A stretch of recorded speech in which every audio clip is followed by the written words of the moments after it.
Hello everyone, welcome to our channel Ganeshaya world. बच्चों, आज की वीडियो में हम क्लास 12 केमिस्ट्री में 16वें या 6A समूह के हाइड्राइडों को पढ़ने वाले हैं। दोस्तों, इससे पहले हमने कई वीडियो में, जैसे हमने पिछली वीडियो में एक 15वें या 5th A समूह के हाइड्राइडों को पढ़ लिया था, है ना। तो दोस्तों, मैंने आपको वहीं पर बता दिया था कि जो हाइड्राइड नाम का चैप्टर है वो आपका बहुत इंपॉर्टेंट चैप्टर है, क्योंकि हाइड्राइड से एक ना एक क्वेश्चन निकलता है। तो ये भी हमारे लिए मोस्ट इंपोर्टेंट क्वेश्चन बनता है दोस्तों, है ना। तो इसका क्वेश्चन कैसे आता है, सबसे मैं पहले उसको क्लियर करूंगा। तो दोस्तों, इसका क्वेश्चन आता है 16वें या 6A समूह के हाइड्राइड क्या हैं, इनके नाम लिखकर इनके गुणों को निम्न बिंदुओं के आधार पर समझाइए। इनके गुणों के कुछ बिंदु दे देता है और आपको उन गुणों के आधार पर समझाना होता है। तो दोस्तों, इस वीडियो में सबसे पहले हम इनके हाइड्राइड पढ़ेंगे। क्या इनके हाइड्राइड हैं, क्या इनके हाइड्राइड बनते कैसे हैं, ठीक है, इनके नाम वगैरह ये सब चीजें पढ़ेंगे। इसके बाद दोस्तों हम इनके गुणों को पढ़ेंगे, है ना। तो सीरियली सब कुछ कंप्लीट करेंगे, बहुत अच्छे से कंप्लीट करेंगे दोस्तों। तो आपको बस वीडियो को पूरा देखना है और अच्छे से देखना है, ठीक है। तो सबसे पहले दोस्तों, यदि हम 16वें या 6A समूह की बात करें कि 16वां या 6A समूह क्या होता है, तो दोस्तों आप सभी को पता है ओ ऑक्सीजन, सल्फर, सेलुनियम, टेलुरियम और ये पोलोनियम, ये हमारा 6A या फिर जो 16वां वर्ग है, 6A या 16वां वर्ग है। इनको याद रखने की दोस्तों हमने एक ट्रिक भी आपको बता के रखी है, ओस से तेल पीला, ठीक है। ओस से तेल पीला, ओ से ऑक्सीजन, ओ का जो ओस का सा है उससे सल्फर, फिर जो से आता है उस से सेलुनियम, तेल से टेलुरियम और पीला से पोलोनियम। ये हमने आपको बता के रखा है। ये ऑक्सीजन है, ये सल्फर है ना, ये सेलुनियम, ये टेलुरियम और ये पोलोनियम, ठीक है। ये आपको क्लियर करके रखना है। अब दोस्तों एक बात इंपॉर्टेंट ये है, यहां से एक ऑब्जेक्ट निकलता है, एक ऑब्जेक्ट निकलता है कि 16वें समूह को अन्य किस नाम से जाना जाता है। तो ध्यान रखना दोस्तों, जो 16वां समूह है उसको एक नाम और से जाना जाता है, जिसे हम बोलते हैं कैल्कोजन। क्या बोलते हैं? कैल्कोजन। तो ध्यान रखना दोस्तों, जो 16वां समूह है उसको हम कैल्कोजन परिवार बोलते हैं या ऑक्सीजन परिवार बोलते हैं, ठीक है। अब दोस्तों इसमें बात करें तो इस परिवार में जो ऑक्सीजन होता है वो केवल गैस अवस्था में रहता है। बाकी के जो शेष तत्व हैं वो शेष तत्व सॉलिड मींस ठोस अवस्था में रहते हैं। इन चीजों को आपको याद रखना है। अब दोस्तों यदि हम ऑक्सीकरण की अवस्था की बात करें, ऑक्सीकरण अवस्था, तो आपको पता है दोस्तों ये 16वां परिवार है। अब 16वां परिवार है तो 16वें में से 10 को हटा दें तो बचेंगे कितने? 6। बचेंगे कितने? 6, है ना। तो मतलब दोस्तों इसका कहने का मतलब मेरा ये है कि इनके जो संयोजकता कोष होता है उस संयोजकता कोष में केवल 6 इलेक्ट्रॉन होते हैं। कितने इलेक्ट्रॉन होते हैं? 6। और 6 इलेक्ट्रॉन में इसका अष्टक पूरा नहीं होता। अष्टक पूरा करने के लिए हमें इसमें 8 इलेक्ट्रॉनों की आवश्यकता होती है, लेकिन इसके पास 6 है इलेक्ट्रॉन, तो 2 इलेक्ट्रॉन ये किसी से ले लेता है। जब लेगा तो होता है ऋणी, इसलिए ये आपका -2 ऑक्सीकरण अवस्था प्रदर्शित करता है ना। तो ऋणात्मक ऑक्सीकरण अवस्था में ये जो परिवार है वो -2 ऑक्सीकरण अवस्था प्रदर्शित करता है। इस चीज को आप मोस्टली याद रखेंगे। अब दोस्तों हम हाइड्राइडों की बात करते हैं। तो आपको हाइड्राइड का बारे में दोस्तों पता है कि जो हाइड्राइड क्या होते हैं? हाइड्रोजन के यौगिक, हाइड्रोजन के यौगिक हाइड्राइड होते हैं। समझ में आपको आया? हाइड्रोजन के यौगिक हाइड्राइड होते हैं। और जो 16वां या 6A परिवार है वो हाइड्रोजन से क्रिया करता है और समान प्रकार के हाइड्राइडों का निर्माण करता है। कैसे? अब दोस्तों आपको पता है कि ऑक्सीजन परिवार ऑक्सीजन, सल्फर, सेलुनियम, टेलुरियम और ये पोलोनियम, ये ऑक्सीजन परिवार है। और आप दोस्तों ये भी पता है कि ऋणात्मक ऑक्सीकरण अवस्था में ये केवल -2 ऑक्सीकरण अवस्था को प्रदर्शित करता है, ठीक है। अब दोस्तों पता है हाइड्राइड हाइड्रोजन का यौगिक होगा, तो ये मान लो मैंने बना दिया हाइड्राइड, ठीक है। और आपको पता है हाइड्रोजन पर 1+ चार्ज होता है, आप सभी को पता है, ठीक है।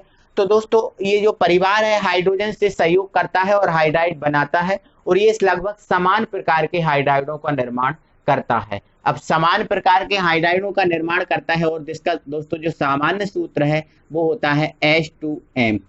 अब H2M, M क्या होता है? तो दोस्तों M है हमारा सोलवे परिवार के तत्व, ठीक है, जैसे ऑक्सीजन, सल्फर, ये सब, ठीक है।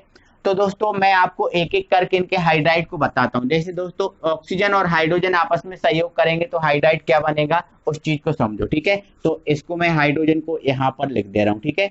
अब दोस्तों आपको पता है फॉर्मूला आपको बनाना आता ही है, जब हाइड्रोजन और ऑक्सीजन, जब हाइड्रोजन और ऑक्सीजन सहयोग करेंगे तो आपको पता है इस पर 1+ होता है, इस पर 2- होता है, तो ये इधर पे आएगा और ये इधर पे आएगा, तो बनेगा हमारा H2O। क्या बनेगा? H2O, है ना। तो जब ऑक्सीजन का हाइड्राइड बनेगा तो इसका नाम क्या होगा, सूत्र क्या होगा, H2O, और इसका नाम क्या होगा, हाइड्रोजन ऑक्साइड, हाइड्रोजन ऑक्साइड। इसी प्रकार से जब दोस्तों ये सल्फर क्रिया करेगा, ठीक है, तो इसका सामान्य सूत्र ये होता है, ठीक है। तो ये H2 और M की जगह यहाँ पर अब क्या आ जाएगा, S आ जाएगा। क्या आ जाएगा? S आ जाएगा। चाहे तो आप ऐसे फॉर्मूला बना के आप रख सकते हो, ठीक है। अब दोस्तों जब ये क्रिया करेगा तो क्या बन जाएगा, H2Se बन जाएगा।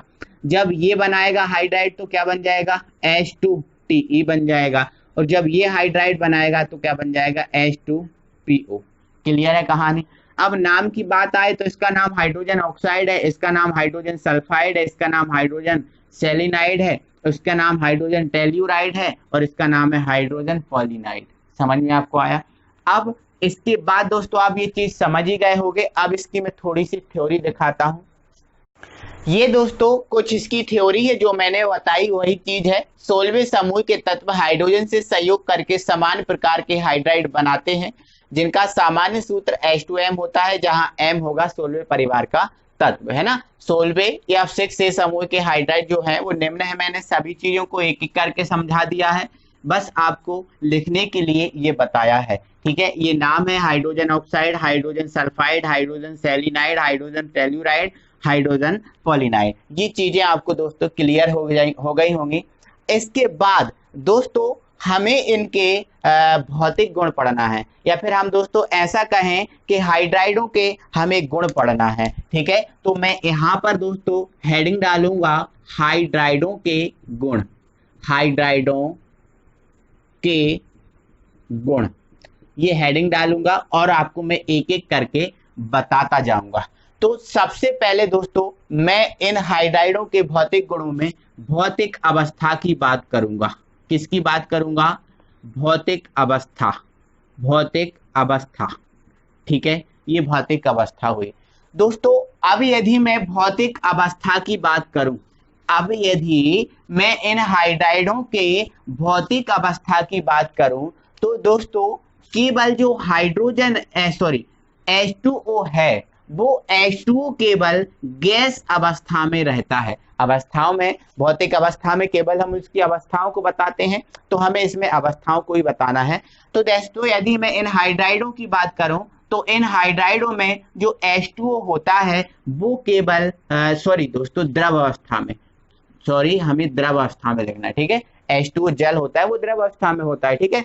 तो जो H2O होता है वो केवल द्रव अवस्था में होता है। बाकी के जो शेष हाइड्राइड हैं दोस्तों, वो हाइड्राइड गैस अवस्था में होते हैं, है ना। तो आपको ध्यान रखना दोस्तों, भौतिक अवस्था में आप क्या लिखोगे पॉइंट।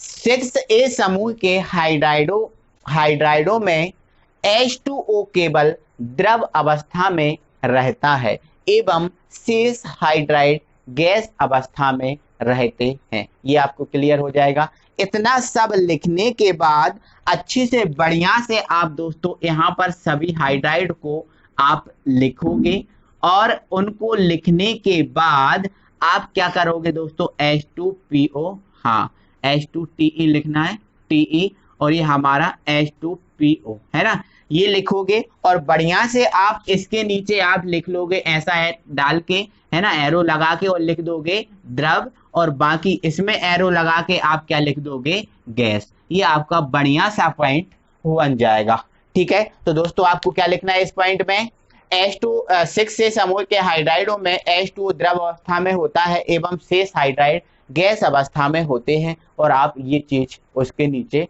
लिख दोगे। आपको ये चीज क्लियर हो गई होगी। अब दोस्तों हमारा जो अगला पॉइंट बनेगा वो पॉइंट है हमारा भौतिक अवस्था।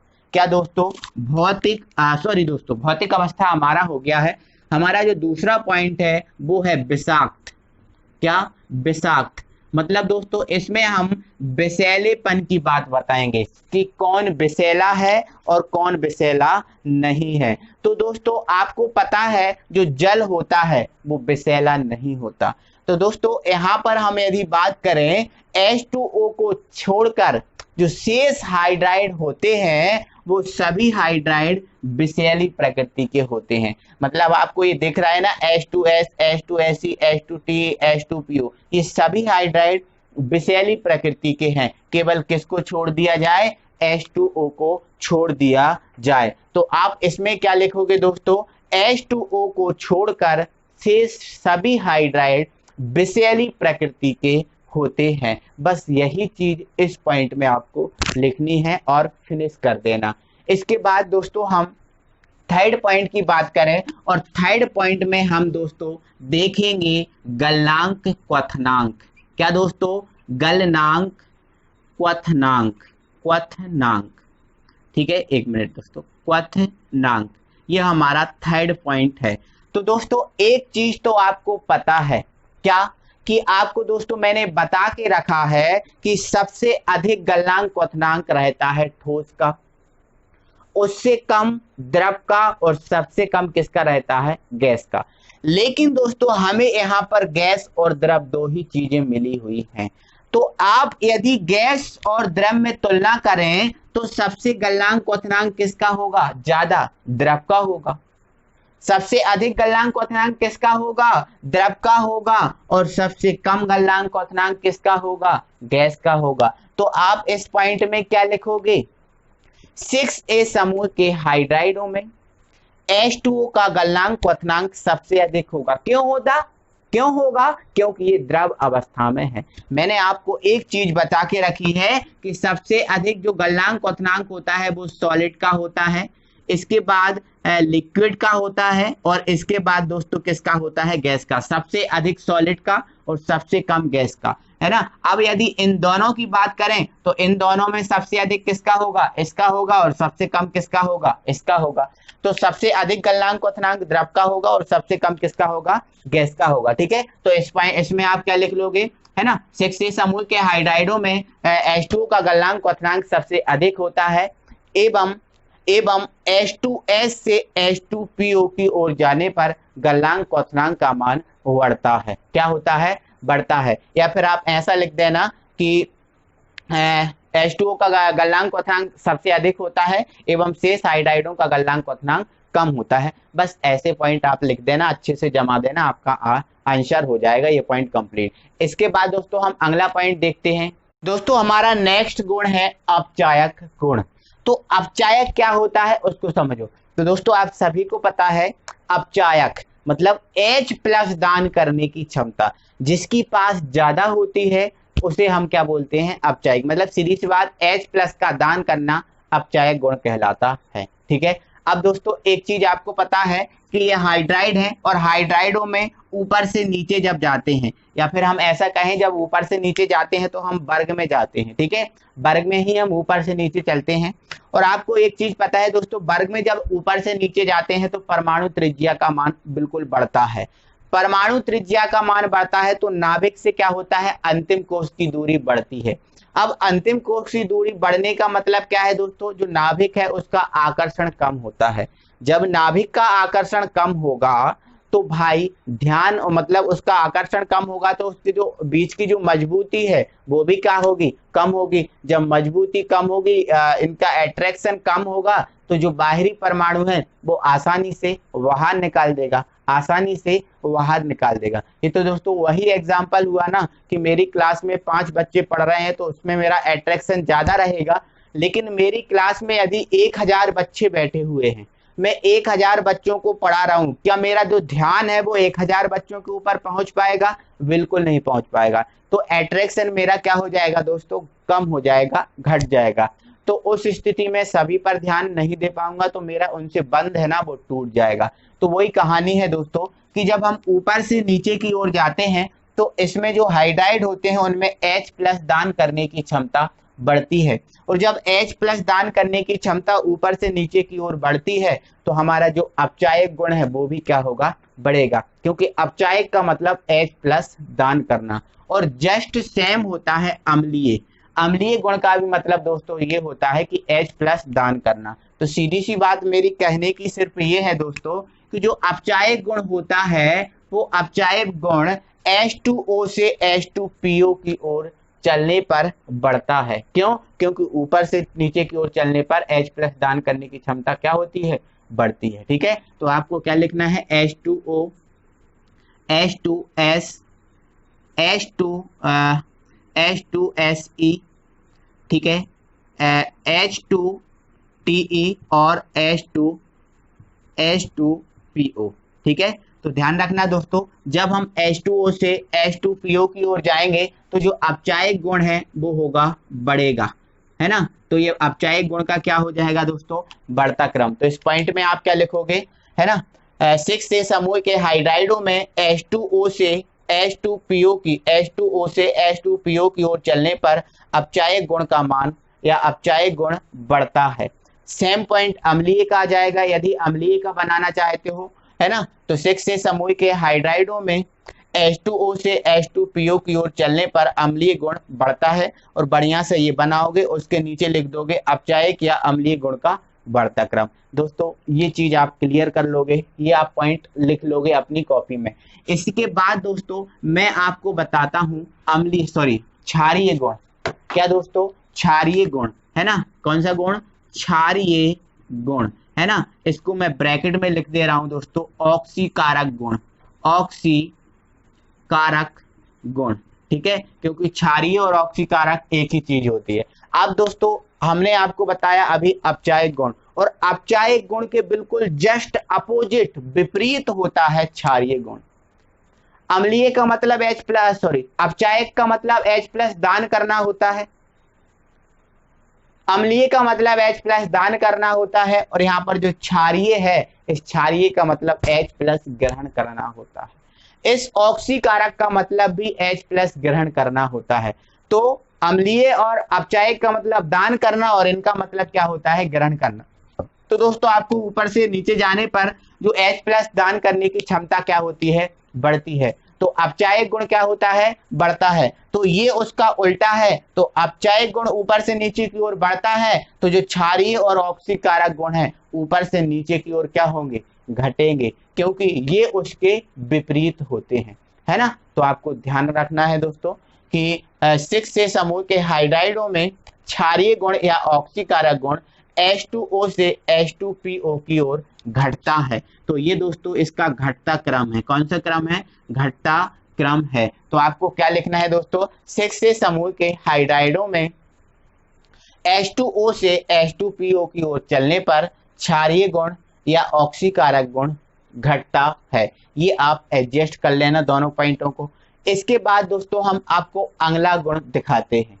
दोस्तों हमारा अगला गुण है, और ये लास्ट गुण है, संरचना एवं बंध कोण। मतलब दोस्तों हमें जो हाइड्राइड मिले हैं 16वें समूह के, उनमें हमें संरचना उसकी बताना है और बंध कोण बताना है। तो दोस्तों संरचना और बंध कोण बताने के लिए हमें संकरण की आवश्यकता होती है कि उसमें संकरण कौन सा है। और दोस्तों संकरण निकालने के लिए मैंने एक मस्त ट्रिक आपको बता के रखी है। संकरण निकालना है तो आपको अंतिम कक्षा के इलेक्ट्रॉन का पता होना चाहिए। आप दोस्तों जैसे H2O में संकरण निकाल रहे हो तो आपको H और O के अंतिम कक्षा के इलेक्ट्रॉन पता होना चाहिए। तो दोस्तों आपको पता है जो H है उसकी अंतिम कक्षा में 1 इलेक्ट्रॉन होता है, लेकिन यहाँ पर H 2 है तो इसकी अंतिम कक्षा में कितने इलेक्ट्रॉन हुए, फिर 2 इलेक्ट्रॉन हुए। अब ऑक्सीजन का आपको दोस्तों पता ही है, ऑक्सीजन 16वें परिवार का है, तो इसके जो अंतिम कक्षा में कितने इलेक्ट्रॉन होते हैं, 16वें परिवार का है तो 10 हटा दो, बचे कितने, 6। तो अंतिम कक्षा में 6 इलेक्ट्रॉन होते हैं। इन 6 और 2 को जोड़ लो, कितना आया, 8 आया। अब दोस्तों ये योग यदि 8 या 8 से कम आता है तो हमें 2 से भाग लगाना है। किससे भाग लगाना है, 2 से भाग लगाना है। और ये योग यदि 8 से अधिक आ जाता है तो हमें भाग लगाना होता है 8 से। लेकिन दोस्तों ये तो कितना आया, 8 आया, तो हम 2 से भाग लगा देंगे तो 2 चौके कितना आया, 8 आया। तो हमें दोस्तों ये क्या मिला है, 4 मिला है। अब ये 4 में संकरण कौन सा होगा उसको चीज को आपको बताना है। तो दोस्तों आपको पता है संकरण होते हैं SP, SP square, SP Q, SP Q D, है ना, एसपी क्यू डी स्क्वायर, ये संकरण होते हैं। एसपी क्यू डी क्यू, ये संकरण होते हैं। तो अब आप देखो दोस्तों 4 कहाँ आ रहा है, तो दोस्तों 1 और 1 2 नहीं होगा, 2 और 1 3 नहीं होगा, लेकिन 3 और 1 4 ये होगा।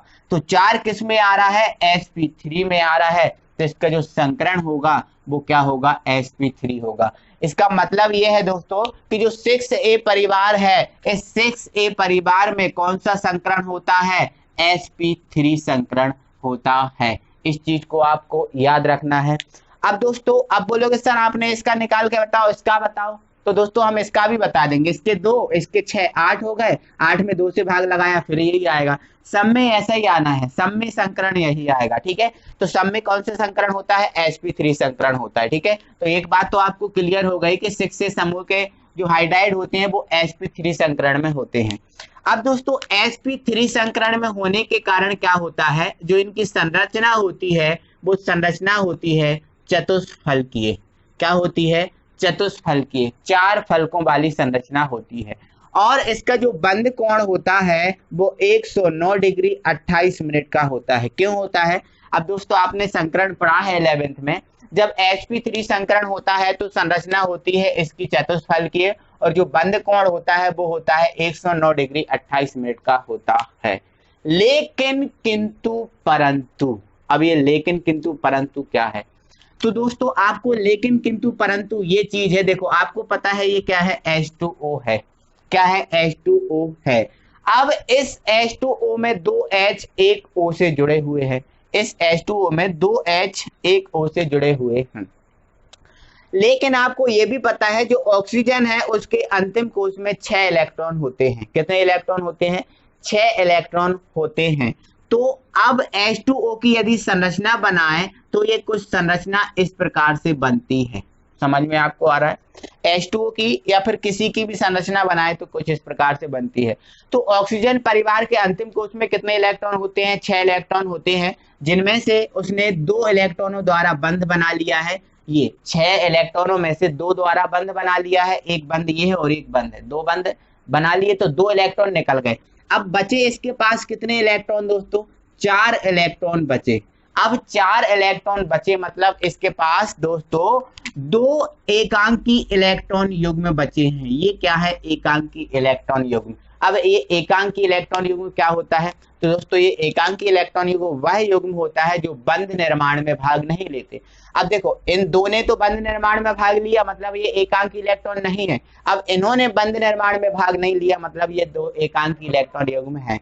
तो दोस्तों क्या होता है, इन एकांकी इलेक्ट्रॉन युग्म के कारण जो इनकी जो संरचना होती है वो संरचना विकृत हो जाती है। मतलब दोस्तों पहले इनकी संरचना चतुष्फलकीय होती है, लेकिन इन एकांकी इलेक्ट्रॉन युग्म के कारण ये संरचना विकृत हो जाती है, परिवर्तित हो जाती है और पिरामिडीय हो जाती है ना। और जो बंद कोण है वो 109 डिग्री 28 मिनट से क्या हो जाएगा, कम हो जाएगा। अब ये कम हो जाएगा और ये बंद कोण क्या होगा, घटता जाएगा। तो आपको दोस्तों इस पॉइंट में लिखना क्या है, उस चीज को आपको समझ लो। क्या लिखना है, ऑक्सीजन परिवार के सभी हाइड्राइड sp3 संकरण प्रदर्शित करते हैं, जिससे इनकी संरचना चतुष्फलकीय व बंद कोण 109 डिग्री 28 मिनट का होता है। किंतु केंद्रीय परमाणु के पास 2 एकांकी इलेक्ट्रॉन युग्म, 2 एकांकी इलेक्ट्रॉन युग्म उपस्थित रहते हैं, जिससे इसकी संरचना विकृत हो जाती है व बंद कोण का मान 109 डिग्री 28 मिनट से कम हो जाता है एवं ये बंद कोण का मान H2O से H2PO की ओर घटता है। तो आप क्या लिख दोगे दोस्तों, एक एरो लगा के लिख दोगे, बंद कोण का घटता क्रम। ये आप लिख दोगे। ये दोस्तों आपके सभी हाइड्राइडों के गुण हो गए, है ना, सभी हाइड्राइड हो गए। और आई होप दोस्तों कि ये मैंने अच्छे से समझाया है, अच्छा आपको लगा होगा, मजा आपको आया होगा। तो दोस्तों आपको अच्छा लगा है तो दोस्तों आपको वीडियो को लाइक करना है, और यदि आप नए व्यूअर हैं, अभी तक आपने हमारे चैनल को सब्सक्राइब नहीं किया है तो प्लीज चैनल को सब्सक्राइब कर लें और बेल आइकन को प्रेस कर लें। अगली वीडियो में दोस्तों हम फिर मिलेंगे, तब तक के लिए थैंक यू वेरी मच।